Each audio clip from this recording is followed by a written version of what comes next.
what is the difference between a desire and a temptation?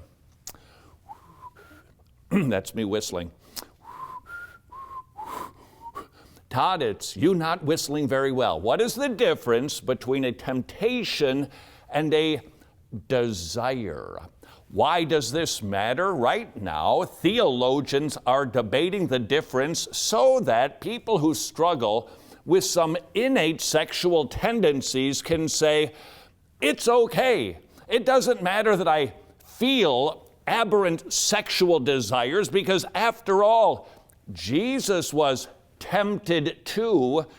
Do you hear the category shift? This is a big deal, and it has practical application for VU. Thankfully, the book of James helps us a lot. James tells us that we, when tempted, should not give in to our desires. If we simply follow and understand the words that James chose, we'll know the difference between temptation and a desire so that we can war against one and not excuse the other. Pyrazo is the Greek word for temptation. It's an external test. It's something outside of you that is pushing against you, begging you to do something. Pyrazo, temptation, outside of you.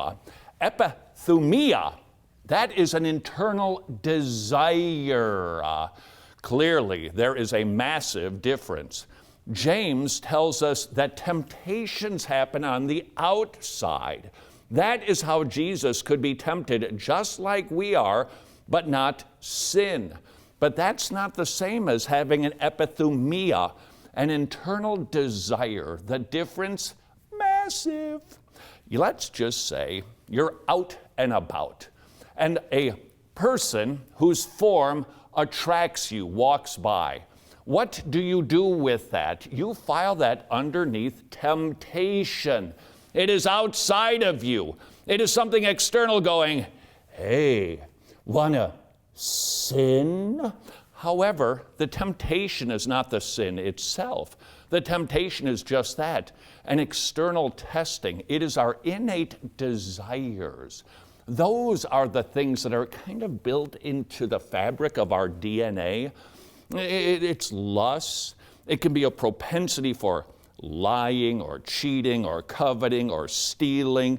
Whatever it is, it's something inside of us. That is the thing that James identifies as being sinful. You and I, we can hardly control the external temptations that take place, can we? You're clicking by on the TV and whoa, there's an image that you didn't want. That's an external temptation. But that calls out to the internal desire saying, why don't you come and sin with me? And that is when James says that is what needs to be mortified. Don't let that rule in your life. Kill it. Now, how does that play out in the current debate that we're having about sexual inclinations?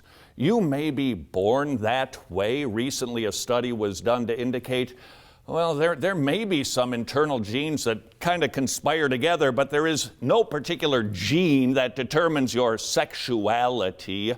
It just, nature and nurture seem to conspire. That's what's kind of inside of you. The external temptations, you can't control those, but what about those internal desires? Those are the very things that we are to war against, because those things, whether we like them or not, by their very nature are sinful.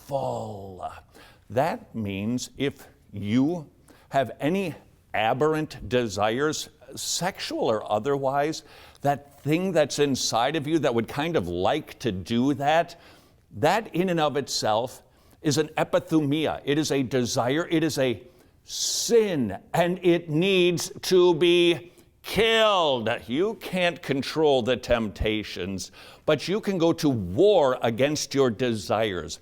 In other words, you are no longer a lying Christian. You're no longer a philandering Christian. You're not a homosexual Christian. You are not a murdering Christian. You're a Christian who wages war against the internal desires, no matter how challenging the external temptations are. And the external temptations are many.